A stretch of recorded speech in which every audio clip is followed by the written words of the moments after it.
রাষ্ট্রপতি মোহাম্মদ শাহাবুদ্দিনকে ৪৮ দিনের রিমান্ড দিয়েছেন আদালত। দুপুরে ঢাকা মেট্রোপলিটন ম্যাজিস্ট্রেট আদালতের বিচারক শাহিন রেজা এই আদেশ দেন। ৪৮ দিনের রিমান্ডে সদ্য বিদায়ী রাষ্ট্রপতি শাহাবুদ্দিন আহমেদ। আমি জানি না এটা রেকর্ড কিনা, এত লম্বা সময় ধরে, মানে ১ মাসেরও বেশি সময়, বলতে গেলে প্রায় ২ মাস রিমান্ডে থাকবে সদ্য বিদায়ী রাষ্ট্রপতি শাহাবুদ্দিন আহমেদ। সাবেক রাষ্ট্রপতি শাহাবুদ্দিন চুপ্পু ফেসে যাচ্ছেন, এটা একটা সুখবর দর্শক। এরকম জেলে ঢুকানোর ইতিহাস, রাষ্ট্রপতিকে জেলে ঢুকানোর ইতিহাস কিন্তু বিএনপির আছে। রাষ্ট্রপতি শাহাবুদ্দিন চুপ্পুর পদত্যাগের সকল কারণগুলো এবার প্রকাশ্যে এসেছে এবং রাষ্ট্রপতি তার নিজের মুখেই একটা জবানবন্দি দেয় এবং নিজের শাস্তি সে নিজেই চায়। হাসিনা পলাইছে আর তার নাগর মোদি পলাইবে না, এইটা হয় না। আমাদের জীবনে হেলিকপ্টার করে মোদিকে পলাইতে দেখা হবে, এক বেহেশতি সুখ। মোদির শাসন শেষ হবে, মোদির পতন হবে, মোদির হিন্দুত্ববাদ পরাজিত হবে। মোদির পতনের পর ভারত বাংলাদেশের সম্পর্ক নতুন করে শুরু হবে। মোদিকে ঝেঁটিয়ে বিদায় করেছে শিক্ষার্থীরা। আপনারা জানেন যে এরই মধ্যে পালিয়ে গিয়ে মোদি একটা লাইভ করেছে এবং সেখান থেকে ছাত্রদের কাছে ক্ষমা চেয়েছে। পদত্যাগ করে কোথায় গিয়েছে এবং লাইভে এসে কিভাবে ক্ষমা চেয়েছে। দর্শক, পদত্যাগের পর একটি ফোন কল ফাঁস হয় সদ্য বিদায়ী রাষ্ট্রপতি শাহাবুদ্দিন চুপ্পুর। প্রিয় দর্শক, তিনি সেই ফোন কলটিতে বলতে থাকেন, কারা আমার বিচার করবে? তারা যাদেরকে আমি শপথ করিয়েছিলাম। প্রিয় দর্শক, এটি মূলত তিনি এনসিপি এবং সাবেক উপদেষ্টাদের কেন্দ্র করে বলেন। তো প্রিয় দর্শক, সেই বক্তব্যগুলোকে কেন্দ্র করে সাংবাদিক যখন ফোন কলেই সদ্য বিদায়ী রাষ্ট্রপতিকে প্রশ্ন করেন যে আপনাকে কেন্দ্র করে এই মুহূর্তে দাবি উঠেছে যে আপনাকে বিচার প্রক্রিয়ার মাধ্যমে আদালতের মুখাপেক্ষী করা হবে, তখন মূলত তিনি সেই কথাটি বলেন যে তারা আমার কি বিচার করবে, তারা সংবিধানের ৫১ অনুচ্ছেদটি পড়ুক। অর্থাৎ তিনি বোঝাতে চেয়েছেন যে সংবিধানে এমন একটি অনুচ্ছেদ রয়েছে যার মাধ্যমে তিনি পার পেয়ে যাবেন। কিন্তু না প্রিয় দর্শক, বরং এমন নিয়মও রয়েছে যে তিনি রাষ্ট্রপতি হওয়ার আগে এবং রাষ্ট্রপতি হওয়ার পরে তার যে সমস্ত কর্মকাণ্ডগুলো রয়েছে সেগুলোর বিচার করা যাবে। তো প্রিয় দর্শক, তাকে কেন্দ্র করে, অর্থাৎ তিনি রাষ্ট্রপতি হওয়ার আগেই এমন কিছু কর্মকাণ্ড করেছেন যেগুলোর বিচার শুরু হয়ে গিয়েছে। মূলত তাকে বলা হয় যে তিনি তিনবারের প্রধানমন্ত্রী বেগম খালেদা জিয়ার মৃত্যুর পেছনে দায়ী। প্রিয় দর্শক, এখন বলতে পারেন কিভাবে তিনি দায়ী হতে পারে, যেখানে আমরা মনে করি যে শেখ হাসিনাই তার মৃত্যুর পেছনে দায়ী। কিন্তু প্রিয় দর্শক, এখন কথা হচ্ছে তিনি যখন দুদক কর্মকর্তা ছিলেন তখন মূলত তিনি বেগম খালেদা জিয়ার বিরুদ্ধে এমন কিছু তথ্য বের করেছিলেন এবং সেই তথ্যগুলো মিথ্যা ছিল। তো তিনি মিথ্যা তথ্যের মাধ্যমে বেগম খালেদা জিয়াকে ফাঁসিয়েছিলেন এবং সেই ফাঁসানোর কারণেই বেগম খালেদা জিয়াকে কারাগারে প্রেরণ করা হয়, যে কারাগারে ভুগতে ভুগতে বেগম খালেদা জিয়া অসুস্থ হয়ে শেষ পর্যন্ত মৃত্যুবরণ করেন। তো প্রিয় দর্শক, সেই কর্মকাণ্ড থেকে শুরু করে শেষ পর্যন্ত ইসলামী ব্যাংককে শেষ করে দেয় এই রাষ্ট্রপতি। তো প্রিয় দর্শক, এখন সেগুলোর বিচার শুরু হয়ে গিয়েছে। তো তার বিরুদ্ধে আর কি কি অপরাধের দালিলিক প্রমাণ রয়েছে সেগুলো আজকের ভিডিওটি দেখলেই বুঝতে পারবেন এবং এই মুহূর্তে তার অবস্থা কি, তিনি কি গ্রেপ্তার হয়েছেন নাকি তাকে রিমান্ডে দেওয়া হয়েছে, সবকিছুই আজকের ভিডিওটি দেখলেই জানতে পারবেন। তো দর্শক, আমি আর বেশি কথা বাড়াবো না। এই ভিডিওর শুরুতেই আপনাদের আরো যে ভিডিওগুলোর অংশ বিশেষ দেখিয়ে শুরু করেছিলাম সেই ভিডিওগুলোর বিস্তারিত আলোচনা দেখাবো। তবে তার আগে বলি, যারা এখনো চ্যানেলটি সাবস্ক্রাইব করেননি সকলে চ্যানেলটি সাবস্ক্রাইব করে পাশে থাকা বেল আইকনটি বাজিয়ে দিবেন। আর যারা ইতিমধ্যেই সাবস্ক্রাইব করে রেখেছেন তাদের সকলকে অসংখ্য ধন্যবাদ। তো চলুন একটি লাইক দিয়ে আমরা ধারাবাহিকভাবে সবগুলো ভিডিওর বিস্তারিত আলোচনা দেখে আসি। প্রকৃতির বিচার বড়ই অদ্ভুত। অহংকারের পতন ঘটতে খুব বেশি সময় লাগে না। যে সংবিধানকে তিনি নিজের সবচেয়ে বড় রক্ষা কবচ ভেবেছিলেন সেই সংবিধানও আজ তাকে বাঁচাতে পারল না। কারণ তার বিরুদ্ধে এবার এমন এক বিশাল দুর্নীতির মামলা সামনে এসেছে যা তিনি রাষ্ট্রপতি হবার অনেক আগেই ঘটিয়েছিলেন। আর এই একটিমাত্র কারণেই তার সেই তথাকথিত আইনি চালটি আজ পুরোপুরি ভেঙে চুরমার হয়ে গেছে। ইসলামী ব্যাংকের ৮০,০০০ কোটি টাকা লুটের ভয়াবহ ঘটনায় এবার সরাসরি ফেঁসে গেছেন তিনি। যে কোনো সময় তার হাতে পড়তে পারে হাতকড়া। কারণ অত্যন্ত কঠোর অবস্থানে থেকে মাঠে নেমেছে দুর্নীতি দমন কমিশন বা দুদক। কিভাবে আইনের ফাঁদে পড়লেন এই দাম্ভিক সাবেক রাষ্ট্রপতি, চলুন দর্শক এই চাঞ্চল্যকর ঘটনার বিস্তারিত জানা যাক। সাবেক রাষ্ট্রপতি শাহাবুদ্দিন চুপ্পুর সবচেয়ে বড় অহংকার ছিল তার সাংবিধানিক ইমিউনিটি বা দায়মুক্তি। সংবিধানে থাকা ওই একটি লাইন তাকে আজীবন সকল অপরাধ থেকে আইনি সুরক্ষা দিবে, কিন্তু তিনি আইনের একটি অতি গুরুত্বপূর্ণ দিক বেমালুম ভুলে গেছেন। সংবিধানের ৫১ অনুচ্ছেদ কেবল তখনই কার্যকর হয় যখন একজন রাষ্ট্রপতি তার পদে আসীন থাকার সময় বা দায়িত্ব পালনকালেই কোনো কাজ করেন। কিন্তু দুদক এবং বাংলাদেশ ফাইন্যান্সিয়াল ইন্টেলিজেন্স ইউনিট যে দুর্নীতির নিখুঁত প্রমাণ পেয়েছে তার সময়কাল 2017 সাল থেকে 2023 সাল পর্যন্ত, অর্থাৎ তিনি রাষ্ট্রপতি হিসেবে শপথ নেবার আগেই এই ভয়াবহ আর্থিক অপরাধগুলো সংঘটিত করেছিলেন। আর ঠিক এই আইনি ফাঁকটির কারণেই তার সাংবিধানিক দায়মুক্তির বর্মটি পুরোপুরি অকার্যকর হয়ে গেছে। এখন তিনি আর কোনো রাষ্ট্রের অভিভাবক নন, বরং একজন সাধারণ অপরাধী হিসেবেই তাকে দুর্নীতি দমন কমিশনের জেরার মুখে পড়তে হবে। দর্শক, একটু গভীরভাবে কল্পনা করুন, 80,000 কোটি টাকা আসলে কত বিশাল একটা অঙ্ক। বাংলাদেশের মতো একটি উন্নয়নশীল দেশের বেশ কয়েকটি মেগা প্রজেক্ট বা একাধিক পদ্মা সেতু নির্মাণের খরচের সমান এই বিপুল পরিমাণ অর্থ। আর এই কল্পনাতীত পরিমাণ অর্থই অত্যন্ত সুকৌশলে লুটপাট করা হয়েছে দেশের অন্যতম বৃহৎ এবং জনপ্রিয় আর্থিক প্রতিষ্ঠান ইসলামী ব্যাংক থেকে। এই মহালুটপাটের মূল কারিগর হিসেবে সরাসরি যুক্ত ছিল সদ্য বিদায়ী রাষ্ট্রপতি শাহাবুদ্দিন চুপ্পু এবং বিতর্কিত কোম্পানি জেএমসি বিল্ডার্স। দীর্ঘদিন ধরে দেশের ব্যাংকিং খাত নিয়ে নানা জল্পনা কল্পনা এবং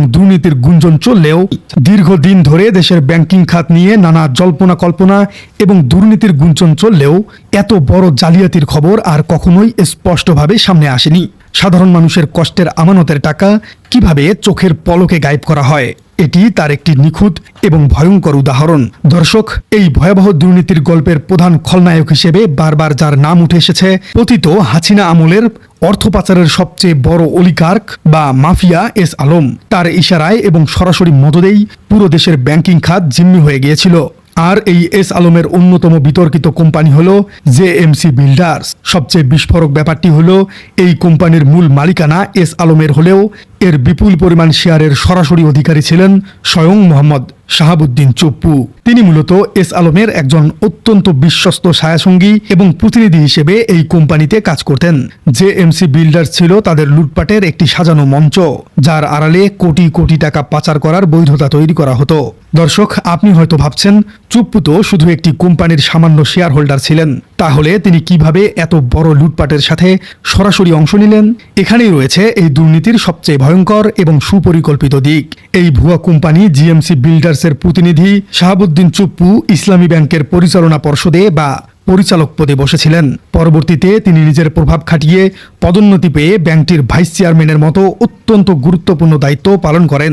2017 সাল থেকে 2023 সাল পর্যন্ত তার সরাসরি স্বাক্ষরে এবং অনুমোদনেই ব্যাংকটি থেকে বিপুল পরিমাণ অর্থ লুট করা হয়। তিনি নিজের পদবি ব্যবহার করে এস আলম সিন্ডিকেটকে হাজার হাজার কোটি টাকা বের করে দেবার অফিসিয়াল বৈধতা দিয়েছিলেন। লুটপাটের এই কৌশলটি শুনলে যে কোনো তুখোর অর্থনীতিবিদও রীতিমতো চমকে উঠবেন। তারা জালিয়াতির মাধ্যমে ইসলামী ব্যাংকের শেয়ার কিনেছিলেন ঠিকই, কিন্তু সেই শেয়ার কেনার টাকা তারা নিজেদের পকেট থেকে 1 পয়সাও দেননি। ইসলামী ব্যাংকের শেয়ার কেনার এই বিপুল পরিমাণ অর্থ তারা সরাসরি লুট করেছিলেন, আর এটি করেছিলেন এস আলমের দখলকৃত ইসলামী ধারার অপর একটি ব্যাংক, অর্থাৎ ফার্স্ট সিকিউরিটি ইসলামী ব্যাংক থেকে। অর্থাৎ জনগণের এক ব্যাংকের টাকা চুরি করে তারা সম্পূর্ণ বিনামূল্যে অন্য ব্যাংকের মালিকানা কিনে নিয়েছিলেন। আইনজীবী শিশির মনিরের দেওয়া সুনির্দিষ্ট তথ্য মতে আইন অনুযায়ী একটি প্রতিষ্ঠান কোনো ব্যাংকের সর্বোচ্চ 10 ভাগ শেয়ার নিতে পারে, কিন্তু এস আলম এবং তার অঙ্গ প্রতিষ্ঠানগুলো সম্পূর্ণ বেআইনিভাবে ইসলামী ব্যাংকের 81.92% শেয়ার জালিয়াতির মাধ্যমে হস্তান্তর করেছিল। সাবেক রাষ্ট্রপতি শাহাবুদ্দিন চুপ্পু সম্ভবত ফেঁসে যাচ্ছেন। তিনি সেফ এক্সিট না পাওয়ার যথেষ্ট সম্ভাবনা রয়েছে, যদিও রাজনীতি ক্ষণ ক্ষণে রং বদলায়, রাজনীতি গৌরবময় অনিশ্চয়তার খেলা। সেই জায়গায় শাহাবুদ্দিন চুপ্পু সেফ এক্সিট না পেয়ে বরং আইনের জালে আটকা পড়তে পারেন, সে আলামত আমরা লক্ষ্য করছি। তার বিরুদ্ধে একের পর এক অনেকগুলো মামলা হবে, তদন্ত হবে। বিএনপি সরকারের মোটামুটি সম্মতি যে না, তাকে আইনের আওতায় আনার, এ বিষয়ে আমরা ইঙ্গিত পেয়েছি। এটা একটা সুখবর দর্শক। আর দি সেম টাইম শাহাবুদ্দিন চুপ্পুর বিদায়ের পর সেনাপ্রধানকে নিয়ে নানান আলোচনা, জল্পনা কল্পনা বাজারে আসে যে শাহাবুদ্দিন চুপ্পু এবং সেনাপ্রধান মিলেই তো প্রফেসর ইউনূসকে বাধাগ্রস্ত করেছিলেন, ইউনূসকে চাপ দিয়েছিলেন, ইউনূসকে কাজ করতে দেননি। এমনকি শাহাবুদ্দিন চুপ্পুর কারণে আজকের এই বিএনপির পররাষ্ট্র মন্ত্রী খলিলুর রহমান, যিনি ইউনূসের ডান হাত ছিলেন, তিনি সামরিক উপদেষ্টা ছিলেন অথবা নিরাপত্তা উপদেষ্টা ছিলেন, তিনি বর্তমান সেনাপ্রধানকে বরখাস্ত করে জেনারেল কামরুলকে সেনাপ্রধান বানাতে চেয়েছিলেন, কিন্তু সেটা পারেননি। কেন পারেননি? এই শাহাবুদ্দিন চুপ্পুর কারণে পারেননি। কারণ সেটা করতে হলে তো শাহাবুদ্দিন চুপ্পুর সিগনেচার লাগবে, আর ওদিকে ওয়াকারুজ্জামান তিনি চুপ্পুর সাথে মিলে খেলেছেন। এরকম খেলা কিন্তু হয়েছে। আর দুইজনই হাসিনা অ্যাপয়েন্টেড আবার ওয়াকারুজ্জামান যতই ভালো হন না কেন, আমরা তাকে রেসপেক্ট করি, বাট তিনি বিক্রম মিস্ত্রির সাথে মিটিং করেছেন ইউনূসের আমলে গোপনে। ভারতের সেনাপ্রধান অনেকবার বলেছে যে আমার সাথে বাংলাদেশের সেনাপ্রধানের নিয়মিত যোগাযোগ আছে। এগুলো ডেফিনেটলি সন্দেহজনক। যদিও সেনাপ্রধান ওয়াকারুজ্জামানের বর্তমান কার্যক্রম যথেষ্ট সন্তোষজনক এবং এটা হতে তো বাধ্য, এর বাইরে তো আর তার কিছু করার ছিল না। তো দর্শক, এই জায়গায় এই প্রশ্ন স্বাভাবিকভাবেই উঠছে, যে কারণে যে ভয়ে তড়িঘড়ি করে বিএনপি সরকার শাহাবুদ্দিন চুপ্পুকে লাথি দিয়ে সরিয়ে দিল, সেই কারণটা তো, সেই ভয়টা তো ওয়াকারুজ্জামানের ক্ষেত্রে আছে। কেন শাহাবুদ্দিন চুপ্পুকে বিএনপি তড়িঘড়ি করে পদত্যাগ করার অনেক কারণ আছে। চীন সফরের আউটকাম, অনেক কিছু আমরা বলেছি, বিএনপির ভিতরে অসন্তোষ, কিন্তু একটা কারণ আছে যে ভয়। বিএনপি সরকার বা তারেক রহমান কাটার বা কাটাযুক্ত সিংহাসনে বসে আছেন, এর মানে তিনি কমফোর্ট ফিল করছেন না। সিংহাসনে তারেক রহমান, কিন্তু রাষ্ট্রপতি চুপ্পু, সেনাপ্রধান ওয়াকারুজ্জামান, দুইজনই হাসিনার। এটা কাটাযুক্ত সিংহাসন না তাহলে কি? এই কাটার ভয়ে মূলত এই সার্জিও বাংলাদেশে আসছেন, আপনারা জানেন, শীঘ্রই সম্ভবত 29 তারিখ। ট্রাম্পের ঘনিষ্ঠ বন্ধু ও মধ্য দক্ষিণ এশিয়া বিষয়ক দূত, বিশেষ দূত ডোনাল্ড ট্রাম্পের, ভারতে নিযুক্ত রাষ্ট্রদূত। এটা একটা বিরাট ষড়যন্ত্রের আলামত এবং চীন সফরের পর স্বাভাবিকভাবে যুক্তরাষ্ট্র এটা ভালোভাবে দেখার কথা নয়। আর সেনাবাহিনী সবসময় যেহেতু যুক্তরাষ্ট্র বলয়টা মেনটেন করে চলে এবং যুক্তরাষ্ট্রের সাথে সম্পর্ক, এটা সেনাবাহিনীর রুটি রুজির সাথে একটা সম্পর্কিত বিষয়। এই জায়গায় রাষ্ট্রপতি চুপ্পুকে দ্রুত তড়িঘড়ি করে সরানো, নইলে ছুটির দিনে পদত্যাগের কোনো নজির নেই। ছুটির দিনে কেন পদত্যাগ করতে হবে? তিনি তো আইন অনুযায়ী আরো 1 মাস বঙ্গভবনে থাকতে পারবেন, এমন না? এটাও আপনারা অনেকে জানেন। যেমন ইউনূসের বিদায়ের পর, নতুন সরকার গঠনের পরে কি প্রফেসর ইউনূস যমুনা ছেড়ে দিয়েছিলেন? না, প্রায় 1 মাস লেগেছিল। এই জন্য এরকম রাষ্ট্রপতি বা এরকম প্রধানমন্ত্রী, মন্ত্রী, এদের মন্ত্রিত্ব প্রধানমন্ত্রীতে চলে গেলেই সাথে সাথে তাদের বাসভবন ছাড়তে হয় না, একটা সময় দেওয়া হয়। আর চাইলে একজনে একটা বাসা পরিবর্তন করতে পারে না, সময় দিতে। এই জন্য আইন করে সময়ের ব্যবস্থা রয়েছে। শাহাবুদ্দিন চুপ্পু চাইলে কমপক্ষে 1 মাস বঙ্গভবনে থাকতে পারেন, তার বাসা চেঞ্জ করতে কমপক্ষে 1 মাস সময় পাবেন। যদিও তিনি অতি দ্রুতই যাবেন, আমরা যেটা জানতে পেরেছি, বঙ্গভবনের বিভিন্ন সোর্স আমাদেরকে যেটা বলেছে। কিন্তু এখন পর্যন্ত কিন্তু স্টিল না, আমি যখন কথা বলছি তখন পর্যন্ত শাহাবুদ্দিন চুপ্পু বঙ্গভবনই আছে। কিন্তু শুক্রবার তাহলে কেন পদত্যাগ করাতে হলো? এবং ডাক্তার দেখানোর জন্য আমাদের অসুস্থ বৃদ্ধ মাননীয় স্পিকার মেজর হাফিজউদ্দিন আহমেদ বীর বিক্রম, তিনি থাইল্যান্ডে গেলেন, তিনি ডাক্তার না দেখিয়ে চলে আসলেন তড়িঘড়ি করে। এই তড়িঘড়িটার পিছনে একটা ভয় ডেফিনেটলি কাজ করেছে, বিএনপি ঝুঁকি নিতে চায়নি। তো যে ভয়টা শাহাবুদ্দিন চুপ্পুকে নিয়ে ছিল, ওই ভয়টা তো মিস্টার ওয়াকারুজ্জামানকে নিয়েও থাকার কথা। অ্যানালজি তো এটাই বলে। এখন বিএনপির জন্য একটা স্বস্তির খবর এটা যে শাহাবুদ্দিন চুপ্পু একা কিছু করতে পারতেন না, ওয়াকারুজ্জামানকে সাথে নিয়ে কিছু করার একটা সম্ভাবনা ছিল। এবং আওয়ামী লীগ প্রতিনিয়ত উস্কানি দিচ্ছে যে এই সেনাপ্রধান এই করতে পারে, সেই করতে পারে, সেনা অভ্যুত্থান করতে পারে, যুক্তরাষ্ট্র এটা করতে পারে। এগুলো আওয়ামী লীগের অপপ্রচার কিংবা গুজব কিংবা তাদের উস্কানি, এটা তো আছে। আর এর সাথে সাথে বিএনপি যে একদম ভয় পাচ্ছে না, বিষয়টা এরকম না, ভয়ও আছে তাদের মধ্যে। তবে ওই স্বস্তির খবর এটা যে বাংলাদেশে কোনো অঘটন বা 111 ঘটাতে হলে 2 জন লোক লাগে, রাষ্ট্রপতি এবং সেনাপ্রধান। এই 2 জনে মিলে এটা করতে পারে। এখন রাষ্ট্রপতি নাই, এখন সেনাপ্রধান চাইলেও পারবেন না। সেনাপ্রধানের সামনে একমাত্র উপায় এখন, যদি, আমি বলছি না যে এটা করবেন, অবশ্যই তিনি অনেক লাইনে এসেছেন, আমি বিশ্বাস করি, আমাদের ওয়াকারুজ্জামান, তিনি সেই হাসিনা অ্যাপয়েন্টেড ওয়াকারুজ্জামান নেই, তিনি বাংলাদেশপন্থী ওয়াকারুজ্জামান। আমরা এটা বিশ্বাস করতে চাই। সন্দেহ সংশয় নিয়ে যাই বলি, এটা যাতে তার উপর একটা চাপ সৃষ্টি হয়, মনস্তাত্ত্বিকভাবে তিনি বাংলাদেশপন্থী হয়ে থাকেন, এই উদ্দেশ্যে আমরা আলোচনাগুলো করি। আমাদের আলোচনা তারা শুনেন, অনেকে যোগাযোগ করেন, আমরা রেসপেক্ট করেই বলছি। 2 জন লোক লাগে, সেনাপ্রধান এবং রাষ্ট্রপতি। এই 2 জন ছাড়া কোনো অঘটন ঘটাতে পারেন, এমার্জেন্সি ডিক্লেয়ার করতে পারেন না, এই 2 জনেই করতে হয়। আর একটা উপায়, সেটা হচ্ছে মার্শাল ল ডিক্লেয়ার করা, সরাসরি কু ঘটানো। কারণ বাংলাদেশে এই বাস্তবতা নাই। সেই 80 দশকে 2-1টা কু ঘটেছে, এরপরে সারা পৃথিবীতেও এরকম কোথাও কিন্তু এরকম কু ঘটে না। গণঅভ্যুত্থান ঘটে অথবা 111 ঘটে, পর্দার অন্তরালে খেলে, সরাসরি সেনাবাহিনী ট্যাঙ্ক নিয়ে গভীর রাতে রেডিও স্টেশন, টিভি স্টেশন দখল করে, ওই যুগ এখন আর নাই। জনগণ ওই সেনাবাহিনীর ট্যাঙ্কের যে নাট বল্টু আছে ওগুলো খুলে নিয়ে ধোলাই খালে বিক্রি করবে যদি এরকম ট্যাঙ্ক নিয়ে কু ঘটাতে যায়। তো ওই যুগ নাই, বিএনপির লোকজনই এটা করবে, সাধারণ জনগণ লাগবে না। তাহলে এখন যে যুগ আছে সেটা হচ্ছে 111 ঘটানো, মানে পর্দার অন্তরালে সেনাবাহিনী খেলে, যেমনটা আমাদের জুলাই বিপ্লবী সেনাবাহিনী গুরুত্বপূর্ণ রোল প্লে করেছে, যেমনটা মইনু আহমেদ 111 ঘটিয়েছিল, 111 সরকার চালিয়েছিল।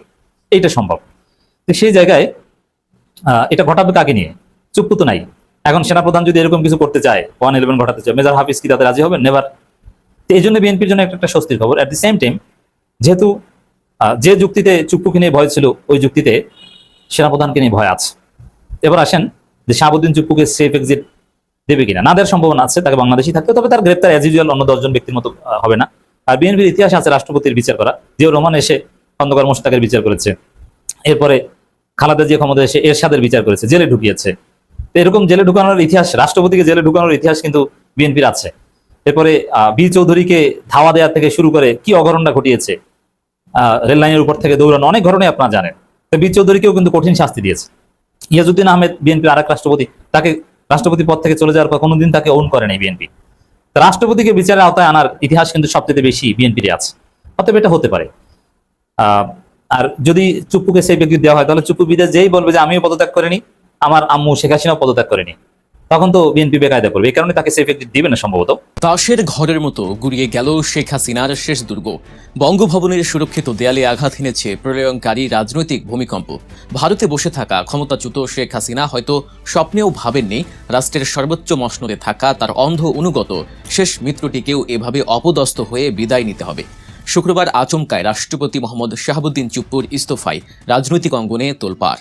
সরকারি নথিতে বলা হচ্ছে তিনি অটোনমিক নিউরোপ্যাথি নামক জটিল স্নায়বিক রোগে ঘন ঘন জ্ঞান হারাচ্ছেন। কিন্তু ক্ষমতার করিডরের খবর যারা রাখেন তারা জানেন এই অসুস্থতার গল্প ডাহা মিথ্যা, এটি নিখত রাজনৈতিক আবরণ মাত্র। আসল সত্য হলো পর্দার আড়ালে চলা ভয়ঙ্কর বল প্রয়োগ আর আল্টিমেটামের মুখেই মাথা নত করেছেন চুপ্পু। জুলাই আগস্টের পর ছাত্র আন্দোলন ও জামায়াত ইসলামী দিনের পর দিন পদত্যাগের দাবি তুললেও প্রশাসন কানে তোলেনি। তাহলে হঠাৎ রাতের অন্ধকারে কি মহাভারত অশুদ্ধ হলো যে সরকার নিজ থেকেই তাকে ঘাড় ধাক্কা দিয়ে বের করলো? এর পেছনে লুকিয়ে আছে ক্ষমতার পালাবদলের এক রোমহর্ষক মাস্টার প্ল্যান। রয়টার্স ও একাধিক গোপন সূত্রের তথ্য মতে আন্তর্জাতিক অপরাধ ট্রাইব্যুনালের পরোয়ানা মাথায় নিয়েই আগামী ডিসেম্বরে দেশে ফিরে এক অভাবনীয় রাজনৈতিক চাল চালার ছক করছিলেন শেখ হাসিনা। আত্মসমর্পণের নাটক সাজিয়ে রাজনীতিতে ফেরার এই ভয়ঙ্কর নীল নকশার খবর শীর্ষ মহলে পৌঁছাতেই শুরু হয় কাউন্টার অ্যাটাক। সরকার ও রাজনীতির প্রভাবশালী শক্তি বিএনপি জানে চুপ্পু পদে থাকা মানেই বঙ্গভবনে হাসিনার একজন সজাগ পাহারাদার বসে থাকা। সাংবিধানিক পেঁয়াজ কষে পরিস্থিতি উল্টে দেওয়ার আত্মঘাতী ঝুঁকি নিতে রাজি ছিল না প্রশাসন। তাই হাসিনা পা রাখার আগেই সব কাঁটা উপড়ে ফেলার মিশনে সোজা বার্তা পাঠানো হয় বঙ্গভবনে। চরমপত্র পেয়েই চুপ্পু বোঝেন পালানোর পথ নেই। অসুস্থতার মিথ্যা অজুহাতে নীরবে রাজকীয় চেয়ার ছাড়তে বাধ্য হন বিনা প্রতিদ্বন্দ্বিতায় মসনদে বসা এই ব্যক্তি। এর মাধ্যমে হাসিনার প্রাতিষ্ঠানিক সহায়তায় শেষ খুঁটিটিও সমূলে উৎপাটন করে প্রশাসনকে পুরোপুরি হাসিনা মুক্ত করা হলো। চুপ্পুর এই অভাবনীয় পতনের পর রাষ্ট্রের অভিভাবক শূন্য হতেই দৃশ্যপটে আসে আরেক চরম নাটকীয়তা।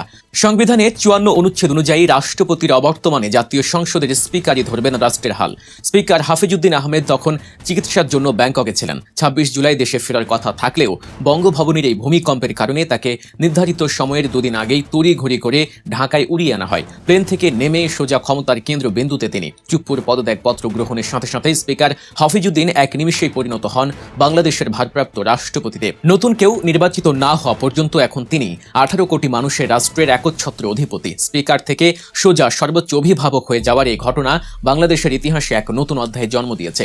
ভারপ্রাপ্ত রাষ্ট্রপতির এই চেয়ারে বসার সাথে সাথে স্পিকার হাফিজউদ্দিনের হাতে ধরা দিয়েছে এমন 5টি অসীম সাংবিধানিক ক্ষমতা যা তাকে রাতারাতি সবচেয়ে ক্ষমতাধর ব্যক্তিতে পরিণত করেছে। এর যে কোনো একটির প্রয়োগ দেশের চিত্র 1 সেকেন্ডে পাল্টে দিতে পারে। প্রথম মহাক্ষমতাটি হল দেশের সশস্ত্র বাহিনীর নিরঙ্কুশ নিয়ন্ত্রণ। সংবিধানের 61 অনুচ্ছেদ অনুযায়ী তিনি এখন সেনাবাহিনী, নৌবাহিনী ও বিমান বাহিনীর সুপ্রিম কমান্ডার। প্রতিরক্ষা ব্যবস্থা, যুদ্ধ পরিস্থিতি সামাল দেয়া, জরুরি অবস্থা জারি বা সামরিক বাহিনীকে সরাসরি অ্যাকশনে যাওয়ার নির্দেশ দেওয়ার চূড়ান্ত বোতাম এখন তার আঙুলের ডগায়। তার স্বাক্ষর ছাড়া সামরিক শীর্ষ পর্যায়ে রদবদল বা কৌশলগত সিদ্ধান্ত এক কথায় অসম্ভব। জাতীয় সংকটে সামরিক বাহিনীকে দিক নির্দেশনার একমাত্র বৈধ ও চরম ক্ষমতা বলে বন্দুকের নলের চূড়ান্ত নিয়ন্ত্রণ এখন ভারপ্রাপ্ত রাষ্ট্রপতির হাতে। দ্বিতীয় যে ক্ষমতাটি তাকে মহাশক্তি দিয়েছে সেটি হলো ক্ষমা প্রদর্শনের একচ্ছত্র অধিকার। সংবিধানের 49 অনুচ্ছেদ অনুযায়ী সুপ্রিম কোর্টের আপিল বিভাগ কাউকে ফাঁসির রায় দিলেও রাষ্ট্রপতি চাইলে এক কলমের খোঁচায় দণ্ড সম্পূর্ণ মওকুফ করতে পারেন। যে কোনো সাজা স্থগিত, কমানো বা বাতিল করে আসামিকে মুক্ত করে দেওয়ার এই ভয়ঙ্কর ক্ষমতার কোনো জবাবদিহিতা নেই। এর বিরুদ্ধে আপিলের সামান্য আইনি সুযোগও নেই। দণ্ড মওকুফের ক্ষেত্রেই তিনি শেষ কথা। আক্ষরিক অর্থেই মানুষের জীবন মৃত্যুর ফয়সালা করতে পারে এই ক্ষমতা। তৃতীয় মহা ক্ষমতা হলো অধ্যাদেশ জারির মাধ্যমে দেশ চালানো। সংসদ অধিবেশনে না থাকলে চরম সংকটে রাষ্ট্রপতি সরাসরি অধ্যাদেশ জারি করতে পারেন। এটি সাধারণ কোনো কাগজ নয়, সংসদের পাশ করা আইনের মতোই সমান শক্তিশালী ও তৎক্ষণাৎ কার্যকর। রাজনৈতিক অস্থিতিশীলতা বা ক্রান্তি লগ্নে কারো তোয়াক্কা না করে জরুরি আইন জারির এই জাদুকরী ক্ষমতা এখন স্পিকার থেকে ভারপ্রাপ্ত রাষ্ট্রপতি হওয়া হাফিজউদ্দিনের পকেটে। পরিস্থিতি নিজের শক্ত মুঠোয় নিতে এই অধ্যাদেশ জারির ক্ষমতা ব্রহ্মাস্ত্রের মতো কাজ করে। চতুর্থ ক্ষমতাটি গণতান্ত্রিক রাষ্ট্র কাঠামোর সবচেয়ে বড় চাবিকাঠি। প্রধানমন্ত্রী ও মন্ত্রিসভা নিয়োগ। সংসদে সংখ্যাগরিষ্ঠ দলের নেতাকে প্রধানমন্ত্রী এবং তার পরামর্শে অন্যান্য মন্ত্রী, প্রতিমন্ত্রী ও উপমন্ত্রীদের নিয়োগ দেওয়ার পবিত্র সাংবিধানিক দায়িত্ব তার কাঁধেই। বর্তমানে বিশেষ প্রেক্ষাপটে অন্তর্বর্তীকালীন ব্যবস্থা চললেও সাংবিধানিক বাধ্যবাধকতায় সব নিয়োগের চূড়ান্ত সিলমোহর ভারপ্রাপ্ত রাষ্ট্রপতিকেই মারতে হবে। সরকার গঠনের চূড়ান্ত চাবি হাতে থাকায় তিনি এখন রাজনীতির মূল নিয়ন্ত্রক। কে মন্ত্রী হবেন বা হবেন না তার আইনি বৈধতা আসবে তারই টেবিল থেকে। পঞ্চম এবং সবচেয়ে ভয়ঙ্কর সাংবিধানিক ক্ষমতাটি হল রাষ্ট্রের সমস্ত শীর্ষ পদে নিয়োগ এবং খোদ জাতীয় সংসদ ভেঙে দেওয়ার ক্ষমতা। দেশের পুরো প্রশাসন যন্ত্র যে গুটি কয়েক মানুষের ইশারায় ঘোরে, সেই মানুষগুলোকে নিয়োগ দেন এই রাষ্ট্রপতি। দেশের প্রধান বিচারপতি থেকে শুরু করে সুপ্রিম কোর্টের আপিল ও হাইকোর্ট বিভাগের অন্যান্য সব বিচারপতি, নির্বাচন কমিশনের সর্বময় কর্তা প্রধান নির্বাচন কমিশনার ও অন্যান্য কমিশনার, সরকারি কর্ম কমিশন বা পিএসসি চেয়ারম্যান এবং মহা হিসাব নিরীক্ষক ও নিয়ন্ত্রক, এই প্রতিটি ক্ষমতার চেয়ারে বসার জন্য রাষ্ট্রপতির চূড়ান্ত স্বাক্ষর লাগবেই। দর্শক, আমি আশা করছি আপনারা সকলেই অত্যন্ত মনোযোগ সহকারে সবগুলো ভিডিও দেখেছেন। এমনকি দর্শক, যদি এই ভিডিওগুলো সম্পর্কে আপনাদের কোনো মতামত থেকে থাকে তাহলে তো অবশ্যই জানাবেন। দর্শক, নিউজটি শেষ করছি এখানেই, ফিরছি পরবর্তী নিউজে নতুন কোনো টপিকে। আল্লাহ হাফিজ।